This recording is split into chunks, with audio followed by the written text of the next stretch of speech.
Satyabhama Institute of Science and Technology, Chennai. Satyabhama Institute of Science and Technology, Chennai.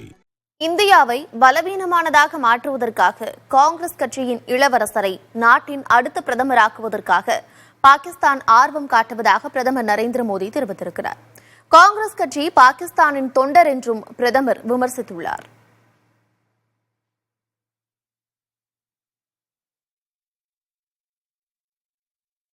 மக்களவை தொகுதி பாரதிய ஜனதா வேட்பாளர்களை ஆதரித்து பிரதமர் மோடி வாக்கு சேகரித்தார். அப்போது காங்கிரஸ் கட்சி இந்திய அரசியலமைப்பு சட்டத்தை மாற்ற நினைப்பதாகவும் இஸ்லாமியர்களுக்கு இடஒதுக்கீடு தருவதற்காக பட்டியலினத்தவர், பழங்குடியினத்தவர், பிற்படுத்தப்பட்டவர்களின் இடஒதுக்கீடுகளை பறிக்க நினைப்பதாகவும் பிரதமர் குற்றம் சாட்டினார். பாகிஸ்தானின் முன்னாள் அமைச்சர் சௌத்ரி ஃபவாத் ஹுசைன் ராகுல் காந்தியின் வீடியோ ஒன்றை சமூக வலைதளத்தில் பதிவிட்ட நிலையில் காங்கிரஸ் கட்சி இந்தியாவில் காணாமல் போய்க் கொண்டிருப்பதால் பாகிஸ்தான் கதறுவதாகவும் காங்கிரஸ் கட்சியின் இளவரசரை இந்தியாவின் பிரதமராக துடிப்பதாகவும் பிரதமர் விமர்சித்தார்.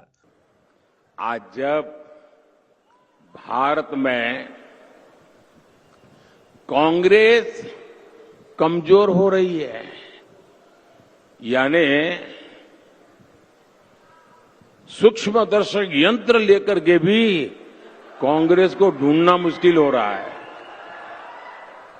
लेकिन मजा ये है कि यहां कांग्रेस मर रही है और वहां पाकिस्तान रो रहा है.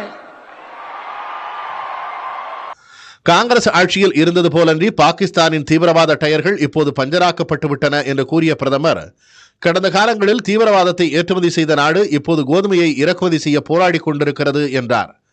வெடிகுண்டுகள் தயாரித்த கைகள் பிச்சை எடுத்துக் கொண்டிருப்பதாகவும் பிரதமர் விமர்சித்தார். இந்தியா சிறப்பான இடத்தில் இருப்பதாக உலகம் முழுவதும் உள்ள மக்கள் கூறுவதாகவும், இரு நாடுகளிடையே உள்ள பிரச்சனைகளை தீர்க்கக்கூடிய சர்வதேச நண்பனாக இந்தியா பார்க்கப்படுவதாகவும் பிரதமர் தெரிவித்தார். Satyabhama Institute of Science and Technology, Chennai.